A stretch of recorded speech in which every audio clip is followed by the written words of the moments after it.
Señoras, señores, iniciamos en videoconferencia este acto académico presidido por el señor rector de la Universidad Nacional de Tucumán, ceremonia en la cual se entrega al doctor Néstor Pedro Sagüez el título de doctor honoris causa de la Universidad Nacional de Tucumán, a quien agradecemos su presencia en este acto a través de una plataforma virtual Zoom.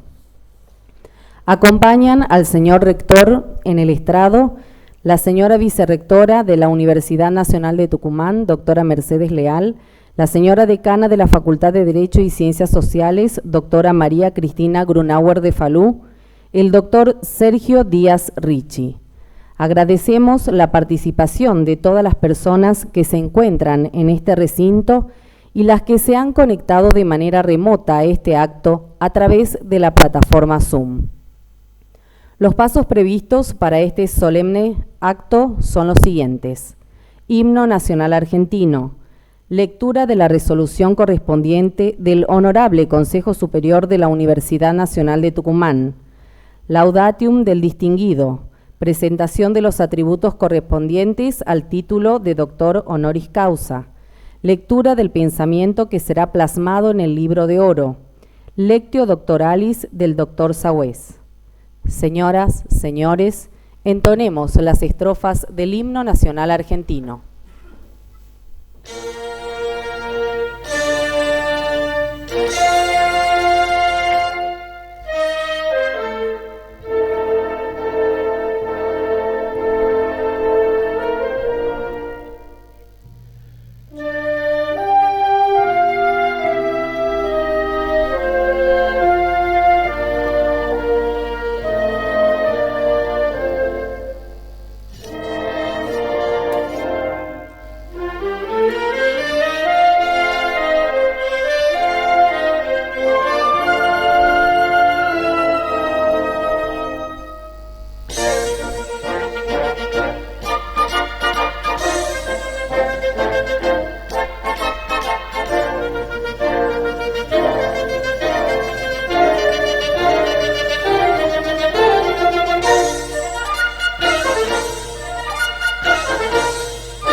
A continuación, daré lectura al texto de la resolución número 1251/22. San Miguel de Tucumán, 17 de octubre de 2022. Visto el expediente número 71.991/17, por el cual el Consejo Directivo de la Facultad de Derecho y Ciencias Sociales, mediante resolución número 945/19, solicita se otorgue al profesor Dr. Néstor Pedro Sagüez el título de doctor honoris causa de la Universidad Nacional de Tucumán, y considerando que por resolución número 2084/021 de este honorable Consejo se designa los siguientes especialistas encargados de realizar la evaluación de los antecedentes del citado profesional: Dr. Víctor Bazán, profesor honoris causa de la Universidad Ricardo Palma, Lima, Perú, profesor distinguido de la Universidad Nacional Mayor de San Marcos, Lima, Perú, profesor titular de las materias de Derecho Constitucional y Derechos Humanos y Derecho Procesal Constitucional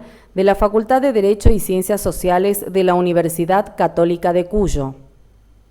Dr. Sergio Miguel Díaz Ricci, profesor titular de la Cátedra de Derecho Constitucional y Federal A, encargado de la Cátedra Libre Derecho Parlamentario de la Facultad de Derecho y Ciencias Sociales de esta Casa de Estudios. Dr. Oscar Flores, profesor titular de la Cátedra Derecho Constitucional C y profesor adjunto de la Cátedra Organizaciones y Teoría de la Decisión de la Facultad de Derecho y Ciencias Sociales de esta universidad, miembro titular de la Asociación Argentina de Derecho Constitucional. Que los informes de los especialistas coinciden en los méritos del profesor Dr. Sagüez, que lo hacen acreedor a la designación de doctor honoris causa de esta Casa de Altos Estudios. Que el doctor Sergio Miguel Díaz Ricci en su informe realiza las siguientes apreciaciones: a la vasta trayectoria académica y los valiosos aportes que hizo al derecho constitucional en general, al derecho procesal constitucional en particular, y especialmente sobre el Sistema Interamericano de Protección de Derechos Humanos, con obras que son hitos en nuestro país y toda Latinoamérica. 2 veces doctorado, doctor en Derecho por la Universidad Complutense de Madrid, 1966, y doctor en Ciencias Jurídicas y Sociales por la Universidad Nacional del Litoral, Argentina, 1966.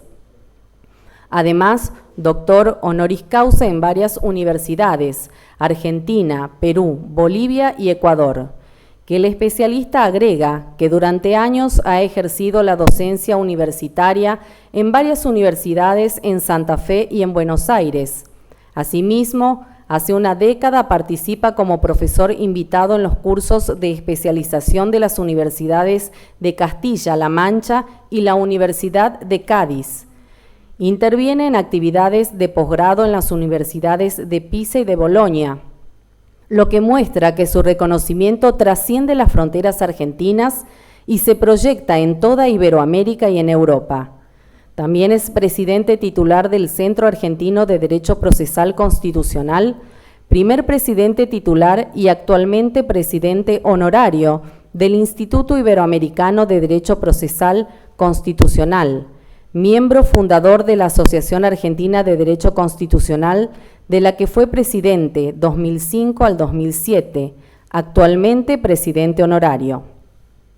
Que el doctor Díaz Ricci continúa su informe diciendo que Sagüez es autor de una ciclopia y prolífica labor publicista con 26 libros editados en Argentina, México, Perú, 360 trabajos en obras colectivas y artículos en revistas jurídicas de toda Iberoamérica, en Estados Unidos y en Europa. Debo destacar que siendo uno de los constitucionalistas argentinos más requeridos en eventos universitarios y en reuniones académicas de toda América, siempre respondió con una amable disponibilidad y generosidad las invitaciones que recibió de nuestra universidad para participar como expositor en charlas, conferencias y cursos.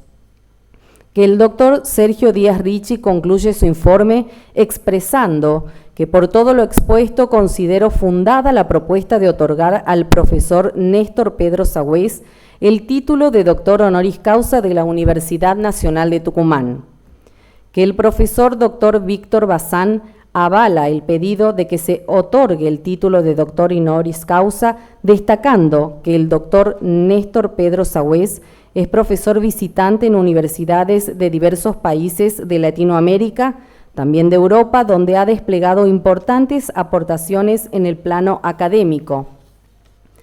Impresiona visualizar la cantidad y diversos de tópicos que en su dilatada trayectoria ha estudiado, deparando importantes publicaciones, entre las que se cuentan tratados, libros, ensayos y artículos, que el especialista agrega que forma parte de diversos consejos editoriales de publicaciones especializadas dentro y fuera del país, manteniendo una constante actividad de extensión a través de conferencias y participación en paneles y mesas redondas, tanto en Argentina como en el extranjero. Dueño de una increíble capacidad jurídica, dotado de una noble y precisa elocuencia, con una lógica rigurosa, es además un expositor imprescindible. Dan fe de ello sus más de 1000 conferencias en sedes universitarias, escuelas judiciales, academias, simposios, congresos y encuentros especializados en Argentina y en el exterior, que finaliza su informe diciendo que por todo lo expuesto considero absolutamente fundada y razonable receptar la propuesta de otorgar al profesor Néstor Pedro Sagüés el título de doctor honoris causa de la Universidad Nacional de Tucumán, lo cual sería de estricta justicia. Que el doctor Oscar Flores expresa que cabe destacar que Néstor Sagüés ocupa un lugar indiscutido en la cultura jurídica latinoamericana de la actualidad. Su dilatada y valiosa carrera académica y los sustanciales aportes que efectuó al derecho político, su primer campo de estudio, al derecho constitucional, al derecho procesal constitucional, del cual fue uno de los pioneros en Argentina, y al derecho internacional de los derechos humanos, que el especialista continúa destacando que Néstor Sagüés tuvo una dilatada carrera en el Poder Judicial de la provincia de Santa Fe. Se desempeñó como magistrado, presidente de la Cámara de Apelaciones en lo Civil y Comercial, presidente de la Cámara de Apelaciones del Trabajo de Rosario, Argentina, y fiscal de las Cámaras de Apelaciones en lo Civil y Comercial, Penal y Laboral de la misma sede. Que su influencia intelectual no se limita a los contenidos propios de la disciplina del derecho constitucional que cultiva desde la cátedra universitaria y que lo tiene como uno de sus máximos exponentes en Argentina. Su profusa obra incursiona también en la teoría política, el derecho procesal constitucional y el derecho internacional de los derechos humanos. Que el prolongado nexo académico del profesor Sagüés con la Universidad Nacional de Tucumán, particularmente con la Facultad de Derecho y Ciencias Sociales, se remonta a mediados de la década de 1980, cuando comenzó a visitar esta casa de estudios para ofrecer charlas y clases en diferentes cursos de posgrado, que siempre concitaron un amplio interés de la comunidad jurídica local. Que el doctor Flores finaliza su informe diciendo que considero en definitiva que la distinción propiciada es altamente merecida y que la Universidad Nacional de Tucumán se enriquecerá al incorporar al profesor Néstor Sagüés a su distinguida franja de doctores honoris causa. Que en consideración a lo expresado y atento a tales antecedentes del profesor doctor Néstor Pedro Sagüés, los especialistas concluyen que reúne sobradamente los méritos que lo hacen digno del título de doctor honoris causa de la Universidad Nacional de Tucumán, conforme a lo previsto por el capítulo 4 del reglamento aprobado por resolución número 2041/Honorable Consejo Superior /1999, que puesto a consideración del cuerpo se procede a la votación resultando aprobada por unanimidad. Por ello, teniendo en cuenta lo dictaminado por la Comisión de Enseñanza y Disciplina, el Honorable Consejo Superior de la Universidad Nacional de Tucumán, en sesión ordinaria de fecha 27 de septiembre del 2022, resuelve, artículo primero, otorgar al profesor doctor Néstor Pedro Sagüez el título de doctor honoris causa de la Universidad Nacional de Tucumán. Artículo segundo, hágase saber y pase a la Dirección General de Títulos y Legalizaciones y a Dirección General de Ceremonial y Protocolo a sus efectos. Cumplido, archívese. Resolución número 1251/2022. Firman doctora Norma Carolina Abdala, secretaria académica, Universidad Nacional de Tucumán. Ingeniero Sergio José Pagani, rector, Universidad Nacional de Tucumán.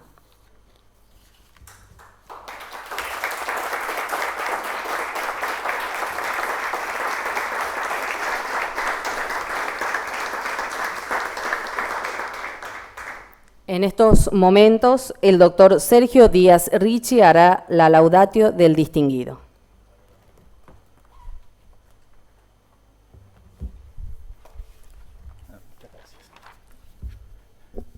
Muchísimas gracias, señor rector de la Universidad Nacional de Tucumán, ingeniero Sergio Pagani, señora vicerrectora de la Universidad Nacional de Tucumán, doctora Mercedes Leal, decana de nuestra Facultad de Derecho, señores consejeros, superiores. Estamos aquí en la sala del Consejo Superior que nos ha facilitado para llevar este acto, señor secretario de Relaciones Internacionales, señor presidente de la Cámara Federal de Apelaciones de Tucumán, consejeros, directivos, señoras, señores y todos los que nos están siguiendo por internet en este momento. Néstor es una persona muy querida en el ambiente de derecho. O sea que esta circunstancia que lo hagamos virtual es simplemente una formalidad, porque siempre estuvo en la Facultad de Derecho. Simplemente en este momento nos está acompañando en otra parte, pero él está siempre físicamente entre nosotros. Así que agradecer esta distinción. Y como es un honoris causa de la Facultad de Derecho que lo presenta en la universidad, que lo recibe como, hay que contar un poco quién es, ¿no? Néstor Pedro Sagüez, que por supuesto para los de Derecho es una persona absolutamente conocida. Agradecer también al doctor Mirra que impulsó este doctorado honoris causa, que es merecido, porque siempre ha sido parte de nuestra academia. Yo voy a contar algunas anécdotas de su vocación docente. Venía en colectivo en la vieja estación terminal, se debe acordar Néstor, creo que venía de Catamarca o de Santiago, había que ir a buscarlo como a las 2 de la mañana, que venía en un colectivo. Una persona, profesor titular de la Universidad de Buenos Aires, la vocación de difundir sus conocimientos y de estar dentro de la universidad. Yo creo que con eso ya se explicó todo su persona, es un rasgo fundamental, su humildad.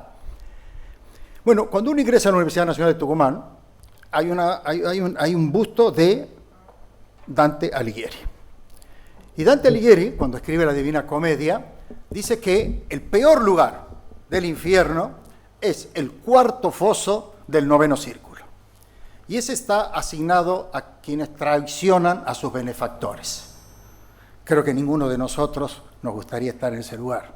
Por eso esto es un acto de estricta justicia para mi querido Néstor Sagüez, que es Universidad Nacional de Tucumán, que siempre estuviste acompañando, siempre estuvo, 1 o 2 veces por año siempre estaba en Tucumán. Por eso, al lado de Néstor, toda su familia, porque un profesor no es solo profesor, ¿no? María Cristina, su esposa, sus hijas, María Candelaria, María Sofía, porque es todo un equipo que hay que, cuando uno viaja, te tienen que hacer la sustitución. Las conocí a sus hijas de muy pequeñitas, ahora son profesionales destacadísimos. En fin, quiero contar que hay una intimidad y una presencia de él en la Facultad de Derecho. Siempre nos visitó. Pero bueno, hay que contar, por supuesto ya leyeron 2 doctorados, 11 doctorados honoris causa, que debe ser más, porque este currículum es del año 17, así que seguramente Néstor debe tener algunos más, seguramente.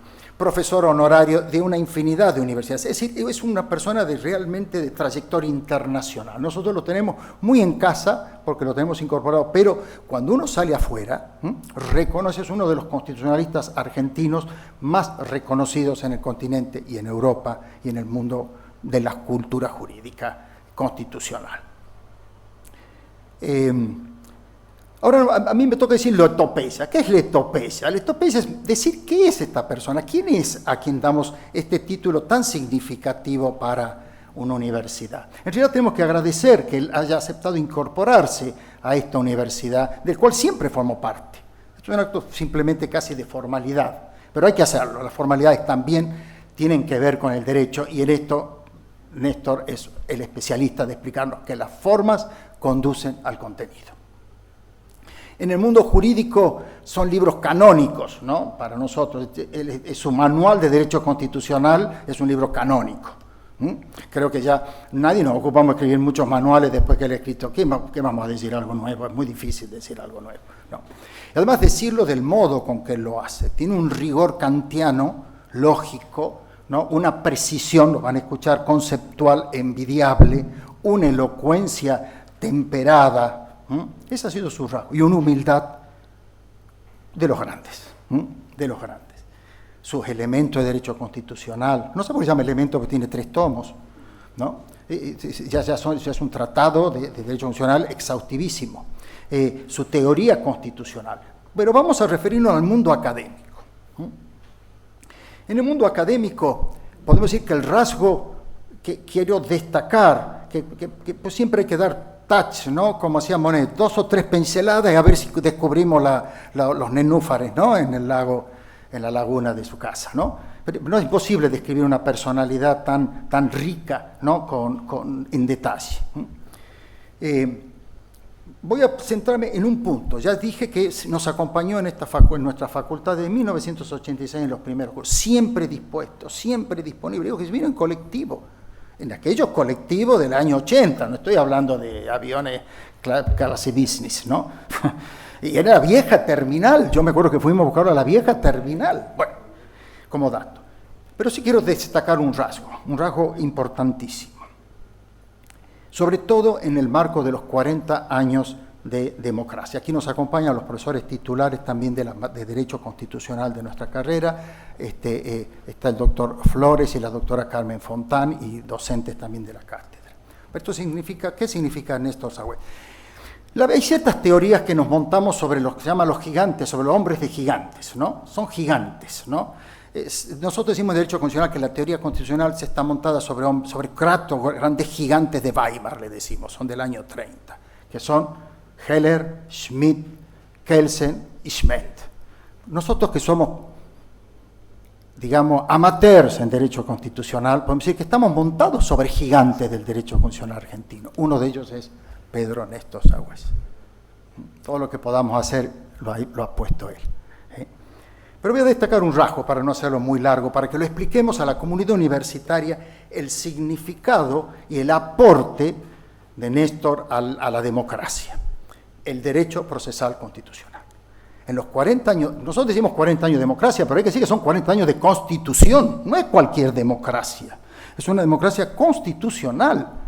El 10 de diciembre de 1983 no fue de cualquier manera, se hizo conforme a un texto constitucional que recuperaba derechos, libertades, división de poder, respeto a derechos fundamentales, de derechos humanos, porque la cultura también lo exigía. Pero no basta eso, son 40 años, hay que dar, obviamente, las herramientas. Por eso digo que Néstor tiene un significado prometeico, como Prometeo. ¿Por qué hizo Prometeo? Le dio el fuego a la humanidad. Le robó a los dioses el fuego, porque su hermano Epimeteo, Prometeo era ver hacia adelante, su hermano Epimeteo que era ver hacia atrás, eran titanes. Néstor es un Prometeo, él vio qué pasaba y nos dio las herramientas para defender la democracia constitucional, con el derecho procesal constitucional. Nos dio el fuego. Usted puede tener todas las normas constitucionales, pero si no se cumplen, ¿cómo las defiende? ¿Con qué herramientas las defendemos? Y fíjense, cuando escribió sus libros, se arriesgó como Prometeo a la ira del Zeus de entonces, los dictadores. Fíjense, su primer libro, Ley de Amparo, 1979, cuando no se defendían los derechos y se vulneraban. enseñó cómo era la acción de amparo. La ley de amparo, que es conocida como ley de desamparo. 1981, el habeas corpus, la gente desaparecía y él escribió un libro sobre habeas corpus. Solo Prometeo se podría, bueno, era Titán, desafiar al sistema, burlarse del sistema. Recurso extraordinario, en 1983.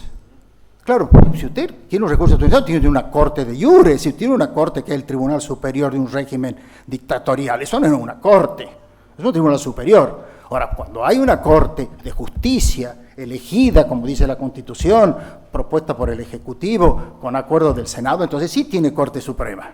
Eso es Corte Suprema, los otros es un tribunal superior nada más. Escribió recurso extraordinario. Escribió un libro en 1978 que tiene que ver y se completa, que complementa estos que son los procesos, es el fuego. Es la reforma del Poder Judicial 1978. Vaya que hay que tener coraje para publicar eso en esa época. Hay que ubicarse en los 40 años de democracia que estamos celebrando ahora.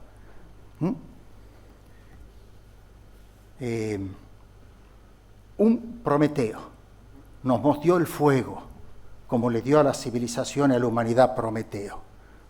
Y con eso hoy la circunstancia que hoy vive Argentina, ¿dónde se está debatiendo? ¿A dónde vamos a ir? A la justicia. ¿Y a quién le vamos? ¿Y bajo qué vía? Esto es para explicarla como universidad. No es de cualquier modo. Yo no es que toco el timbre a un juez y el juez me lo recibe. Hay procedimientos. Y a eso se ocupó de enseñarnos y proveernos Néstor Pedro. Y de toda su enseñanza floreció en Tucumán una semilla. El Código Procesal Constitucional de Tucumán. En la Facultad de Derecho de Tucumán. Primer código procesal del mundo para fortalecer al Poder Judicial. En ese momento existía el peligro de que Bussi quiera poner un tribunal constitucional. Así que también va un retoño de todas estas enseñanzas, que en definitiva un código procesal constitucional es la suma, es la compilación de todos los procesos constitucionales que tiene que ir al juez, amparo, habeas corpus, acción de inconstitucionalidad y todas estas cosas que nosotros nos dedicamos. Pero también así, pero Néstor no es simplemente enseñó el fuego, también a Prometeo no pudo enseñar todo. También a Prometeo le pasó de que cuando distribuyó los dones en el mundo, y por errores de Epimeteo, su hermano, que era que miraba hacia atrás, olvidó algunas otras virtudes. Y él se acordó de eso. Petro Néstor nos enseñó en otros libros, El mundo jurídico y el mundo político, 1978, digamos las fechas. Reforma judicial, 1978. Y luego libros más modernos, La demagogia, escrito en México, en 1978. Los presupuestos de la democracia en el pensamiento de Montesquieu, régimen político y virtud republicana, 1981.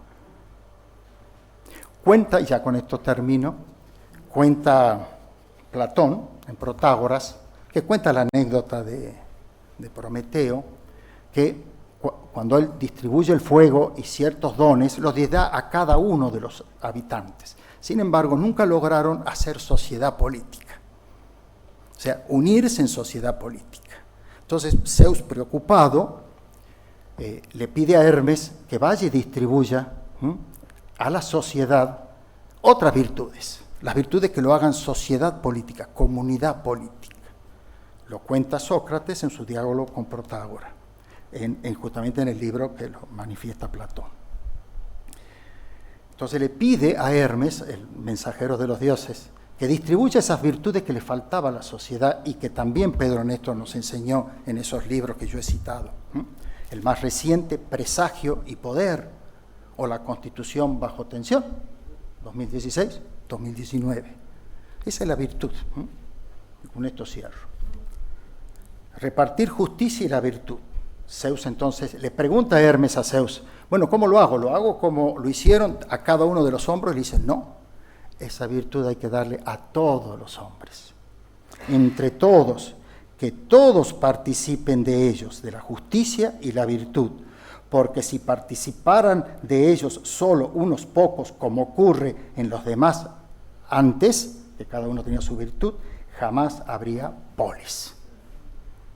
Muchas gracias, Néstor, por tus enseñanzas. Solo la gratitud puede expresar todo lo que sentimos y quienes nos acompañan aquí, y agradecer a la Universidad Nacional de Tucumán que a uno de nuestros grandes referentes, a uno de nuestros gigantes, porque no es de Buenos Aires, es de Rosario, y fue profesor titular en la UBA, cosa que ustedes saben que eso es tarea menuda, profesor titular por concurso regular.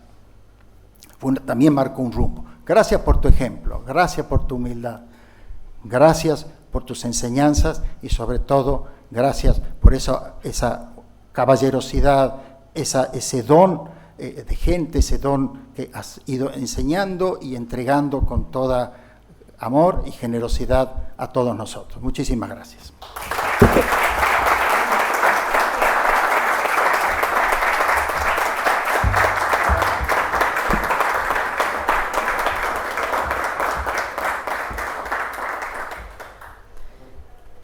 Señoras, señores, a continuación, el señor rector de la Universidad Nacional de Tucumán presenta y exhibe en este acto el diploma y medalla que acreditan al doctor Sagüez como doctor honoris causa de la Universidad Nacional de Tucumán.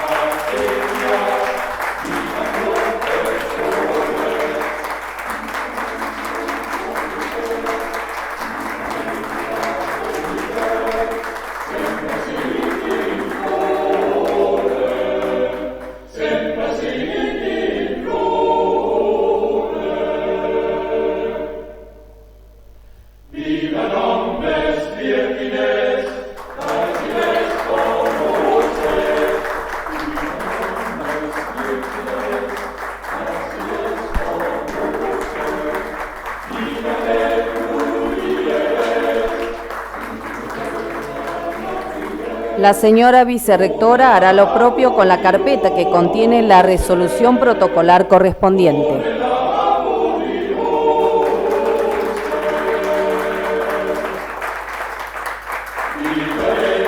Cabe señalar que por las características de este acto en el que nos encontramos conectados mediante la plataforma Zoom, los atributos que corresponden al título de doctor honoris causa que el señor rector y la señora vicerrectora acaban de exhibir serán entregados personalmente al doctor Sagüez en los próximos días. En estos momentos, el doctor Sagüez leerá un pensamiento que ha dejado plasmado en el libro de oro de la Universidad Nacional de Tucumán.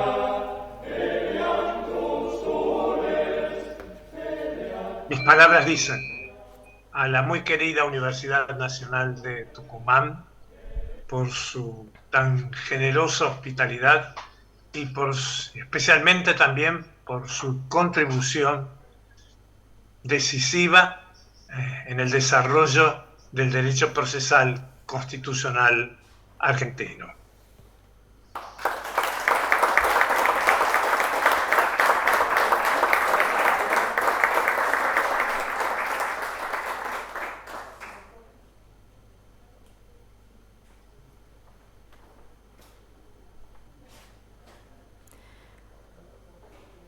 Señoras, señores, los invito a escuchar la Lectio Doctoralis que expondrá de manera virtual el doctor Néstor Pedro Sagüez, la Corte Interamericana de Derechos Humanos como intérprete de constituciones nacionales.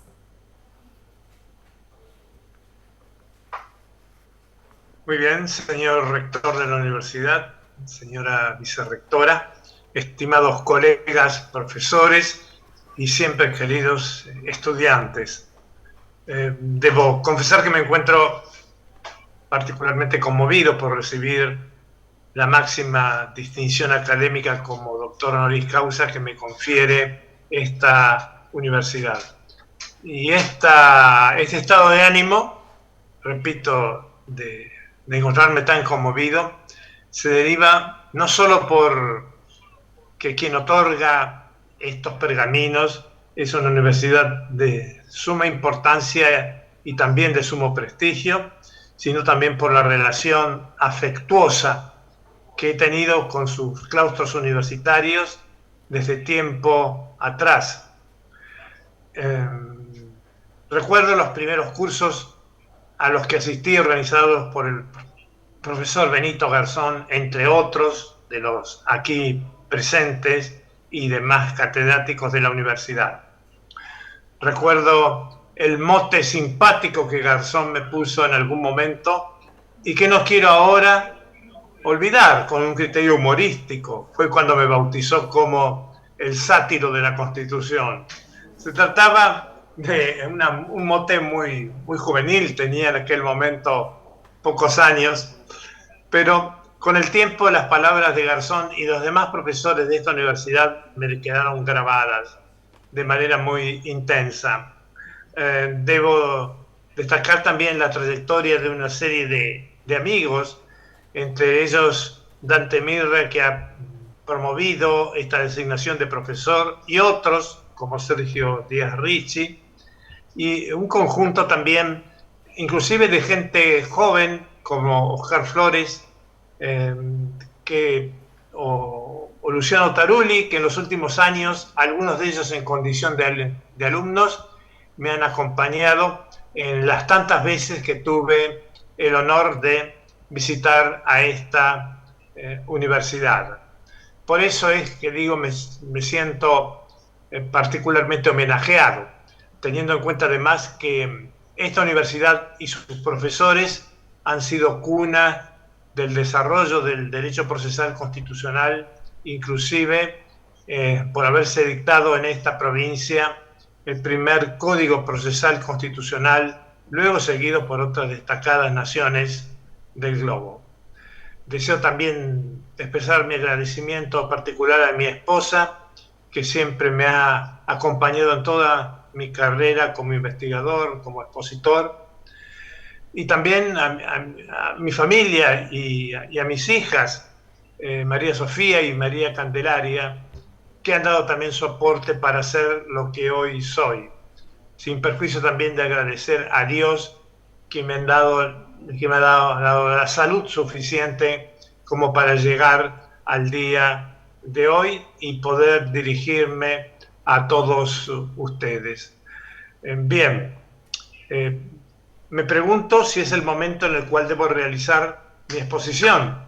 Pienso que es este. Adelante, me voy a referir... Muchas gracias.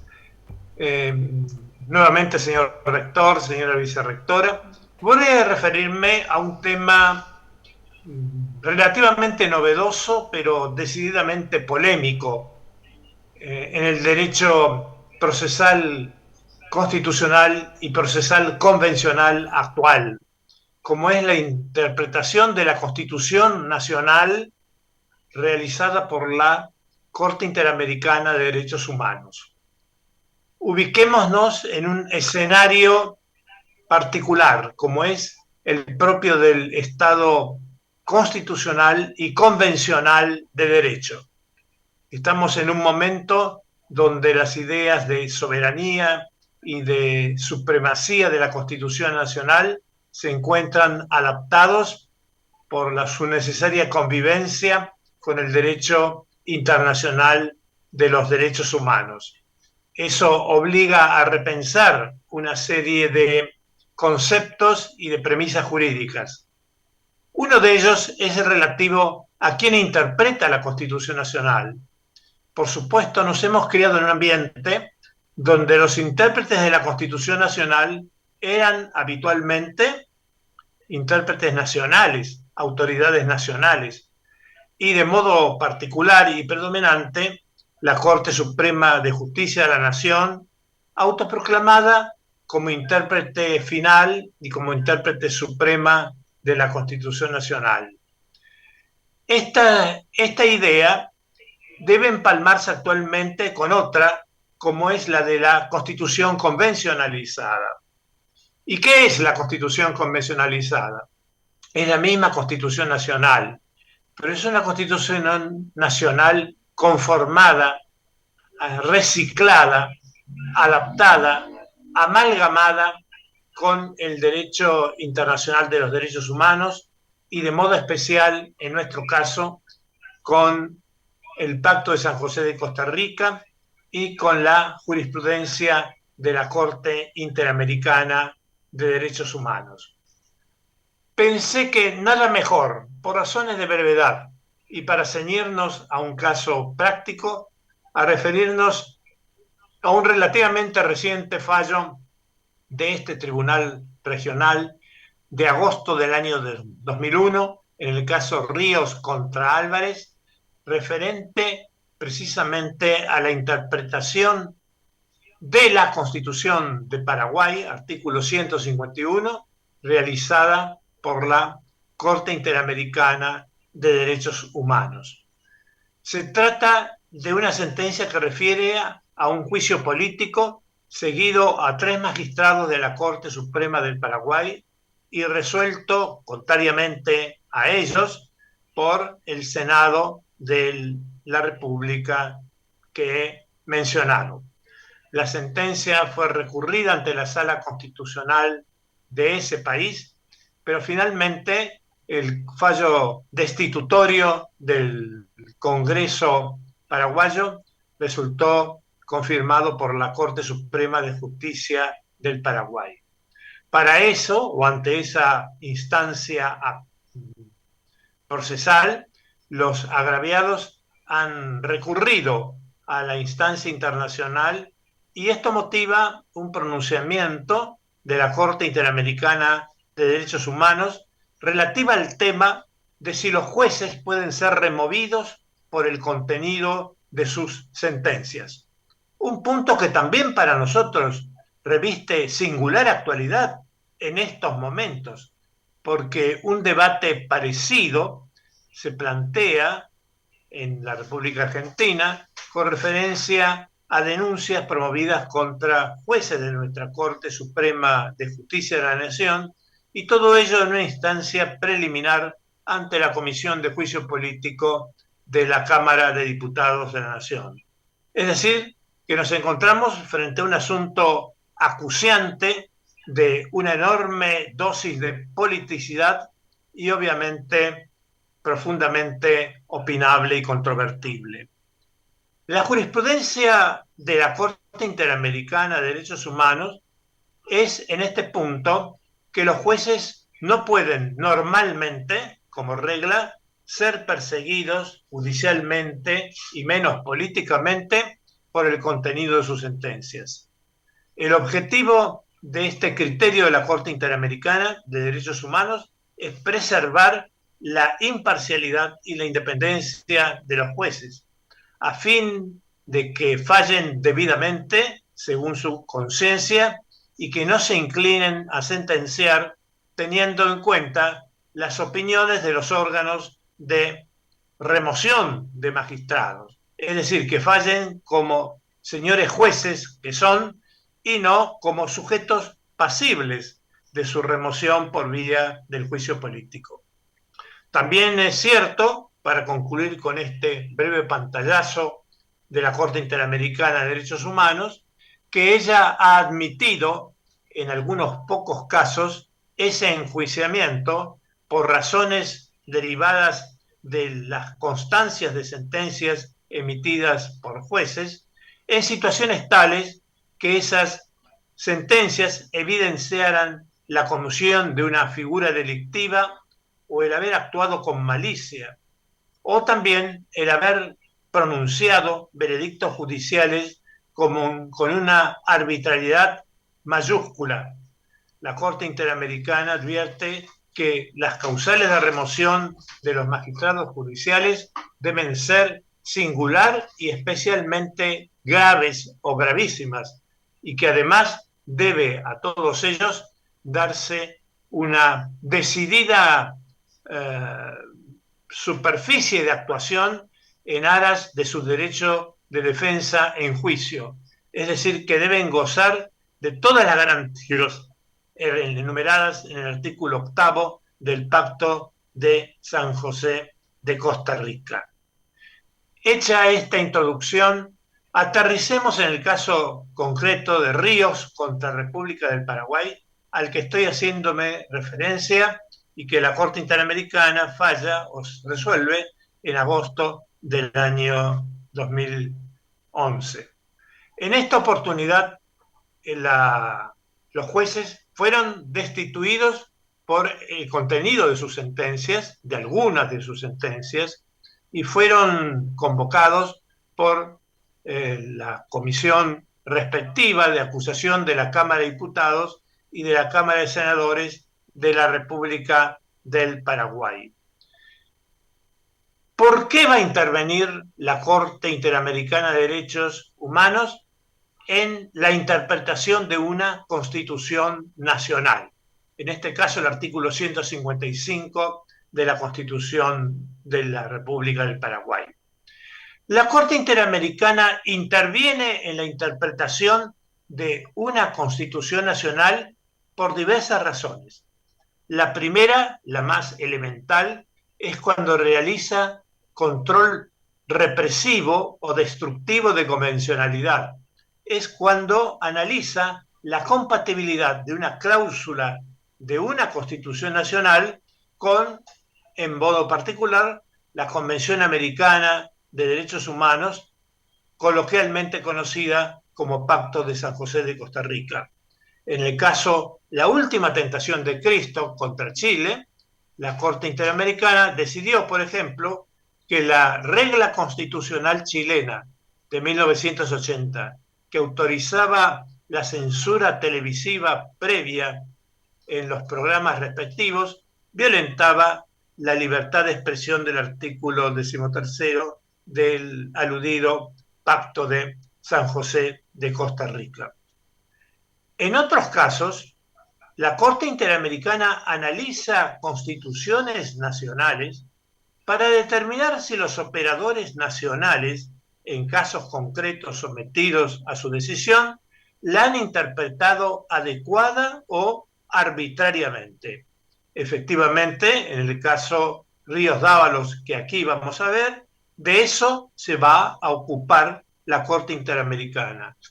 Va a determinar si la Cámara de Diputados del Paraguay y si el Senado paraguayo han actuado de manera correcta o de manera adecuada al interpretar el artículo 155 de la Constitución paraguaya de 1992.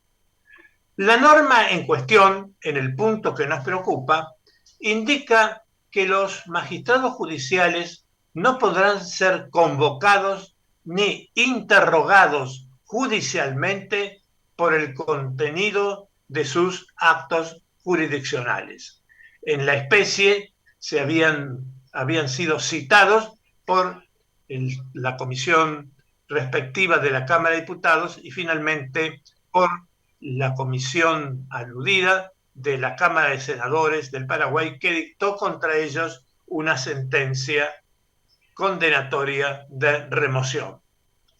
Simultáneamente, en Paraguay, en el momento en que se debate este asunto y se suscita este juicio político, tuve la fortuna de encontrarme presencialmente en Asunción, invitado por una universidad paraguaya, y pude acceder a otro debate muy importante que se planteaba respecto a este mismo asunto del enjuiciamiento político de jueces de la Corte Suprema por parte del Congreso del Paraguay. La cuestión que se debatía era la siguiente: algunos sectores de la dirigencia política paraguaya, representantes de los partidos más relevantes del país, entendían que tratándose de un juicio político, bastaba para resolver y bastaba para destituir a un magistrado de la Corte Suprema de ese país que hubiera consenso político entre quienes decidían el caso para así decidirlo. Dicho de otro modo, se afirmaba que por la naturaleza, valga la redundancia, política del juicio político, el razonamiento también bastaba con que fuera político y era suficiente con que mediara consenso político en la destitución para que eso se planteara de manera definitiva y decidiera el caso, independientemente de otras facetas jurídicas que pudiera haber en el asunto.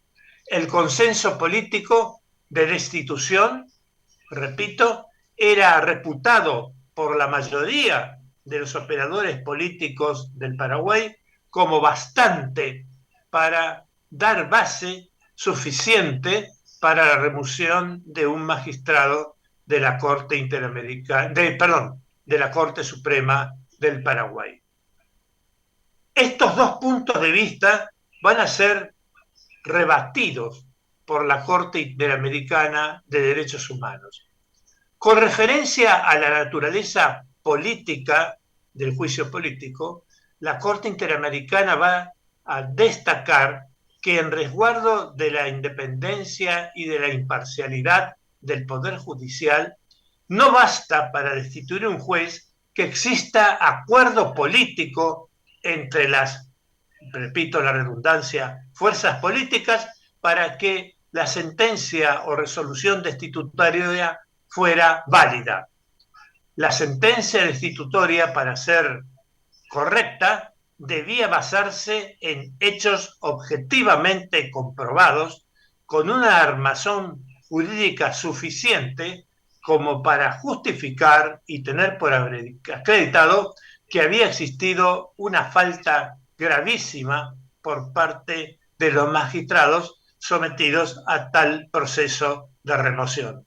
Dicho de otro modo, la voluntad política no era título suficiente, sino era acompañada de hechos gravísimos que justificaran la aludida remoción y que fueran debidamente comprobados en un juicio donde se respetaran puntualmente todas las garantías del debido proceso.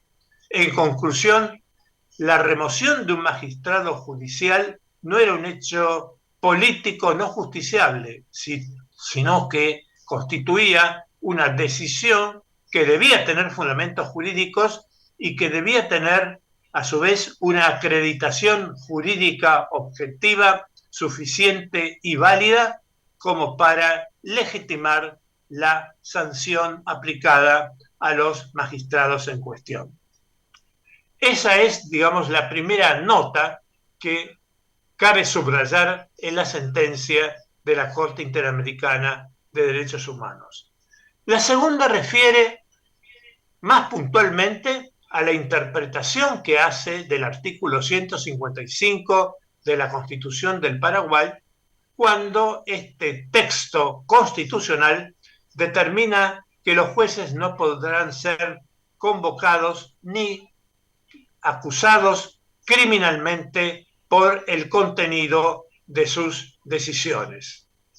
La cuestión era que en el caso que estamos investigando no habían sido citados judicialmente, sino que habían sido citados por órganos políticos radicados en la Cámara de Diputados y en la Cámara de Senadores. La cuestión era la garantía de no citación judicial a un juez para que se determine el contenido de sus sentencias o se investiguen las razones del contenido de sus sentencias, cubre también las citaciones no judiciales emanadas, por ejemplo, de la Cámara de Diputados y de la Cámara de Senadores. El texto constitucional, leído brevemente, leído sintéticamente, exime a los magistrados solamente de las citaciones judiciales. Sin embargo, la Corte Interamericana, en resguardo de la imparcialidad y de la independencia de los jueces, interpreta el artículo 155 de la Constitución del Paraguay como que también ampara a los magistrados judiciales de las citaciones convocatorias o acusaciones de órganos no judiciales en lo que decía al contenido de sus sentencias. Dicho esto y analizado el tema con toda la frialdad propia del derecho procesal constitucional y del derecho procesal constitucional, lo que hizo la Corte Interamericana de Derechos Humanos fue hacer una interpretación extensiva del artículo 155 de la Constitución del Paraguay. Es decir, amplió la cobertura de inmunidad a situaciones o acusaciones respecto de los jueces, no solo de acusaciones o citaciones judiciales, sino también las acusaciones o citaciones provenientes de otros órganos del Estado. Técnicamente, lo que hizo la Corte Interamericana de Derechos Humanos con el artículo 155 de la Constitución del Paraguay fue lo que llamaríamos una interpretación mutativa por adición.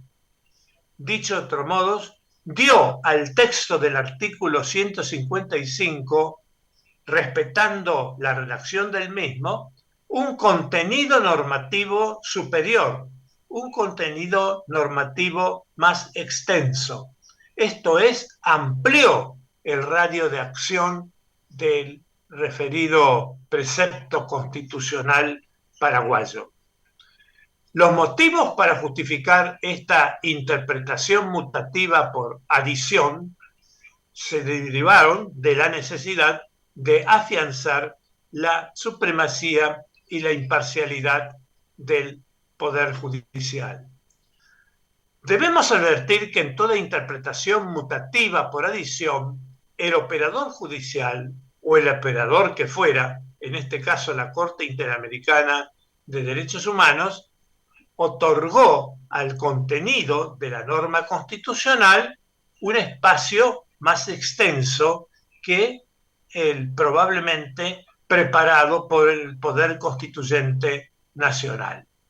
Esto es un dato, como digo, muy importante porque nos revela una aptitud interpretativa de la Corte Interamericana para realizar las exégesis de las constituciones nacionales, que excede una mera interpretación literal y que excede también una simple interpretación histórica del documento constitucional en cuestión.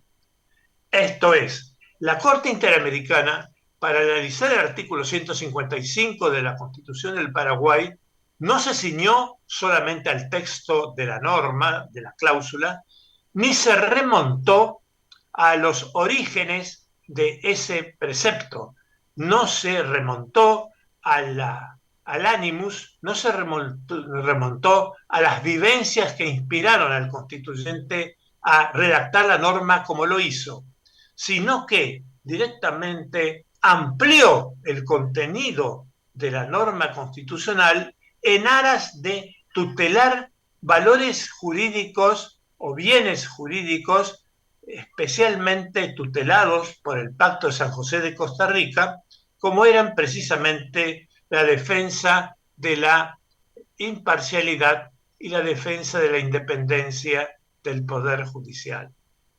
Todo esto está evidenciando que en esta etapa actual de desarrollo del derecho procesal constitucional y en particular del derecho procesal convencional, el operador supremo, léase la Corte Interamericana de Derechos Humanos, se ha arrogado, ha asumido un papel exegético que no le confiere explícitamente el Pacto de San José, pero que sin embargo, para el desarrollo, para el afianzamiento, para la especificación, para la aplicación del pacto, la Corte Interamericana entiende necesario realizar. Esto nos evidencia también acerca, o nos habla también, de la profundidad, de la intensidad, de la potencia que, ha asumido la Corte Interamericana de Derechos Humanos en cuanto a la interpretación de las constituciones nacionales. Normalmente, un tribunal internacional regional no está programado para interpretar normas locales, sino para interpretar las normas regionales o internacionales de derechos humanos. Sin embargo, en esta sentencia se abre una ventana o se reafirma la apertura de un nuevo canal de interpretación por parte de la Corte Interamericana respecto nada más y nada menos que de las constituciones nacionales. Repito lo indicado al comienzo, resumo lo dicho hasta ahora.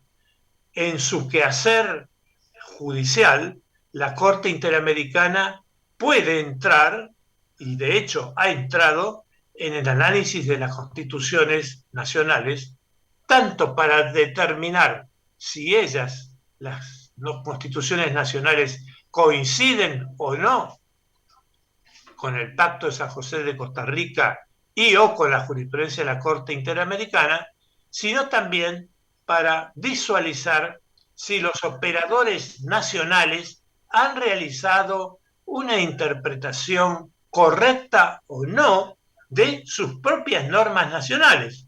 Por ejemplo, la Constitución Nacional y las leyes reglamentarias de ello. Todo esto, como digo, nos abre capítulos nuevos en materia de control de convencionalidad y reafirma, por supuesto, la tesis de la Constitución convencionalizada. Es cierto, para terminar mi exposición, que la Constitución convencionalizada no significa Constitución esclavizada, ni Constitución arrollada por el derecho internacional de los derechos humanos. Significa Constitución compatibilizada con el derecho internacional de los derechos humanos.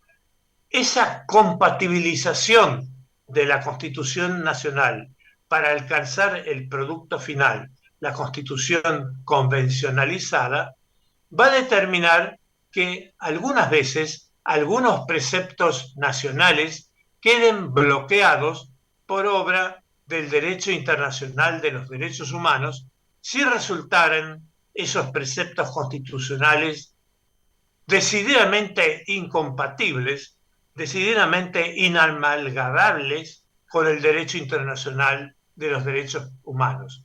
Por ejemplo, en el caso argentino, como lo ha afirmado recientemente una opinión consultiva de la Corte Interamericana, aquellas cláusulas que autorizaran una reelección indefinida y perpetua de parte de ciertas autoridades, por ejemplo, altas autoridades ejecutivas de la nación o de las provincias, o por ejemplo, las reglas constitucionales argentinas que demandan una situación económica particular para ser seleccionado o para ser elegible senador o presidente o vicepresidente de la nación o juez de la Corte Suprema de Justicia.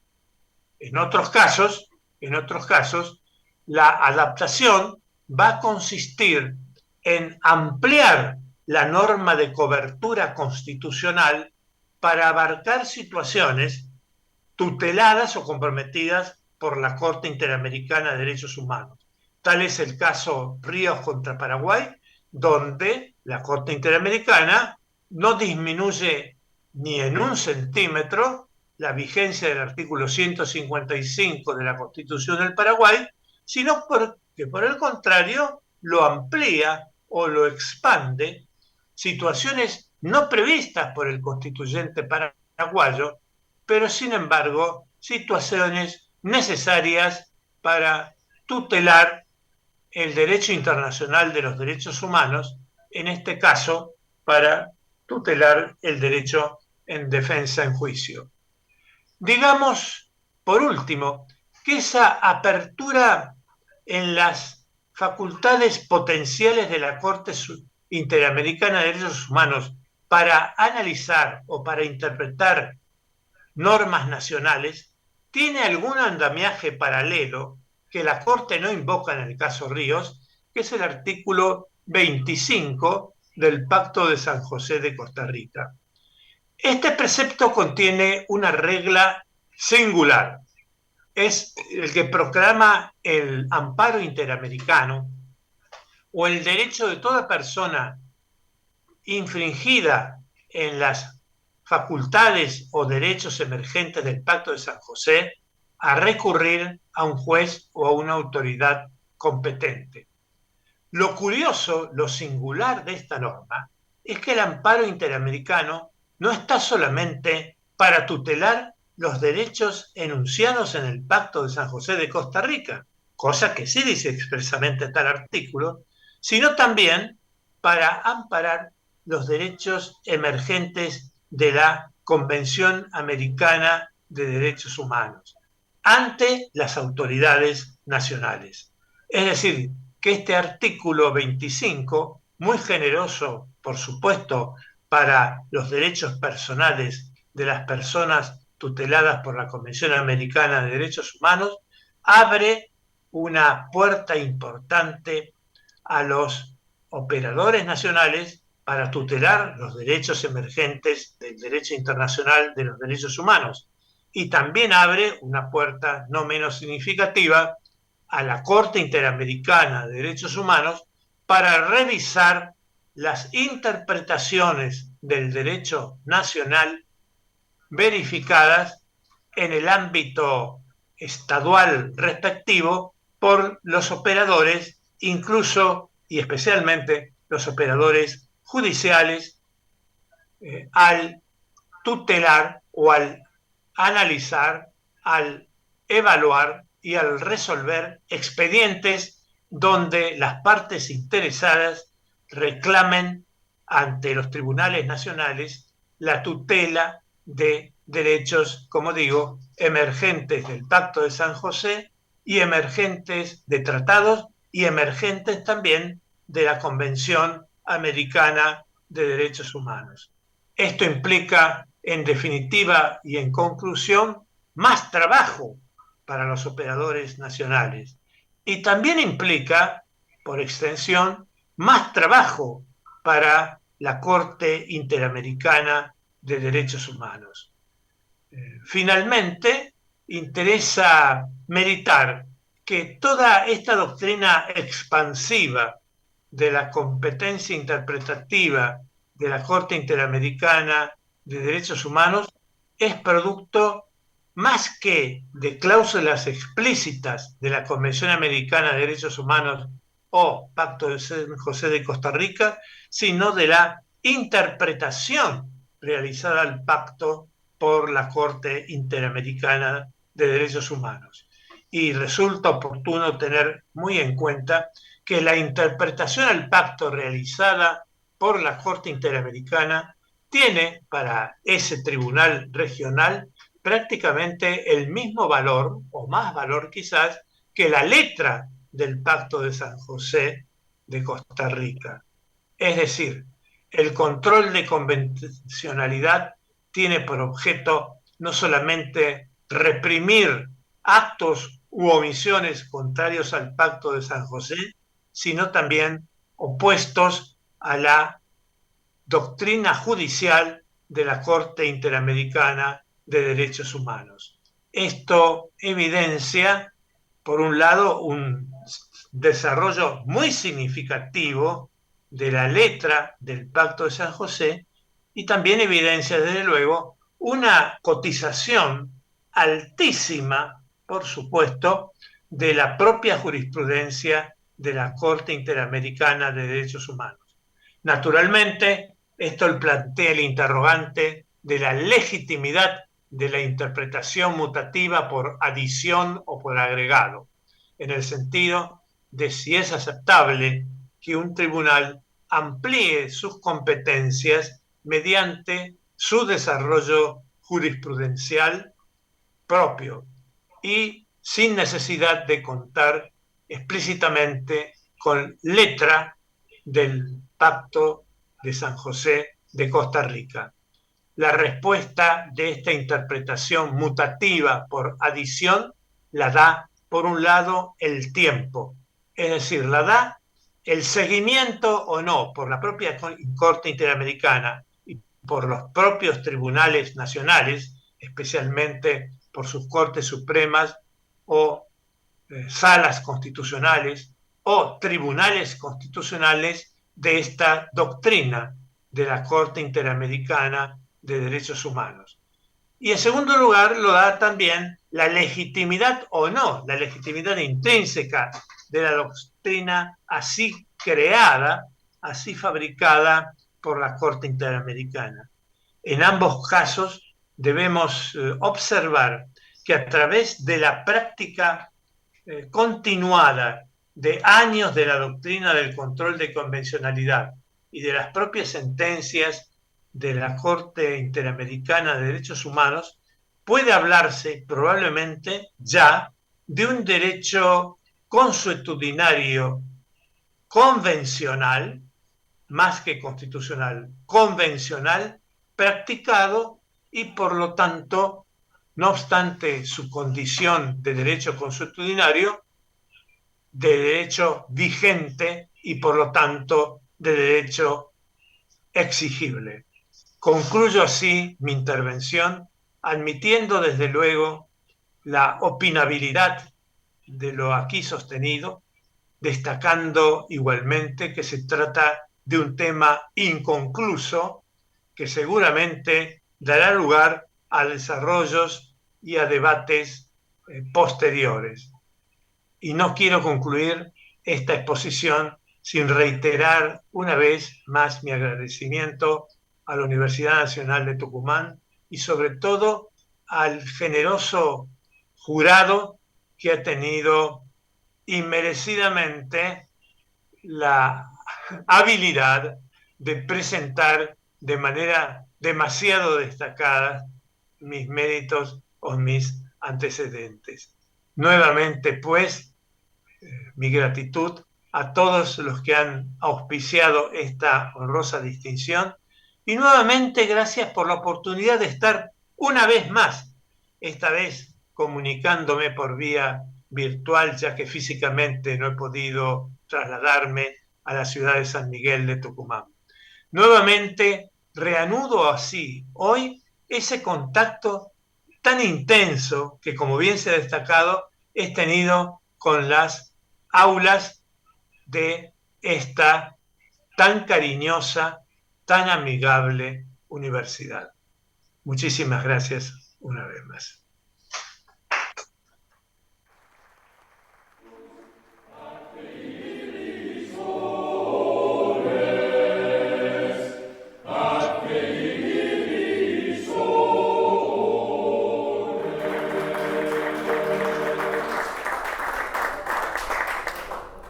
Señoras, señores, de esta manera ha concluido este acto académico. Por su presencia, muchas gracias.